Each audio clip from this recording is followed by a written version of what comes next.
Dans le sous-sol marocain, une ressource stratégique longtemps ignorée refait surface. Ce n'est ni l'or ni le gaz, mais un métal radioactif discret, l'uranium. Un uranium pas comme les autres.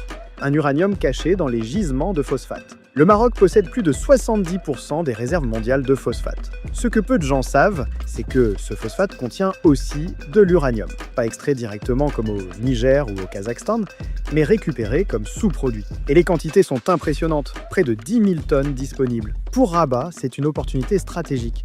En transformant ce sous-produit en carburant nucléaire, le royaume pourrait produire une électricité décarbonée, à bas coût et surtout indépendante. Mais ce n'est pas tout.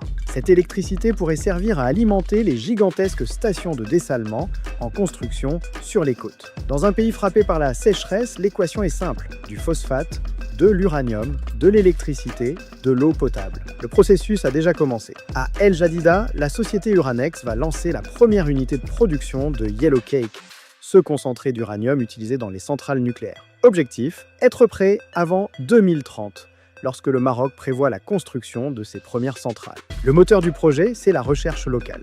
L'université Mohamed VI Polytechnique est au cœur de l'opération. L'idée n'est pas d'importer des solutions, mais de développer un savoir-faire marocain dans un secteur hautement stratégique. À terme, ces stations alimentées par l'énergie nucléaire pourraient sécuriser l'accès à l'eau pour des millions de personnes. Une véritable révolution silencieuse qui changerait durablement le visage du Maroc rural et côtier. Et pendant que le monde fait face à des tensions sur l'approvisionnement en uranium, entre sanctions et putschs militaires, le Maroc devient un fournisseur potentiel stable, fiable et politiquement neutre. Le nucléaire reste un sujet sensible, mais le Maroc travaille avec l'AIEA et ses partenaires internationaux pour garantir une exploitation civile et transparente. Aucun pas de travers, juste une ambition assumée, celle de l'autonomie énergétique. L'uranium caché n'est plus un secret. C'est une arme stratégique, mais pacifique. Une ressource qui pourrait garantir au Maroc non seulement son indépendance énergétique, mais aussi sa sécurité hydrique. Et dans un monde assoiffé, c'est peut-être plus puissant qu'un pipeline ou une mine d'or.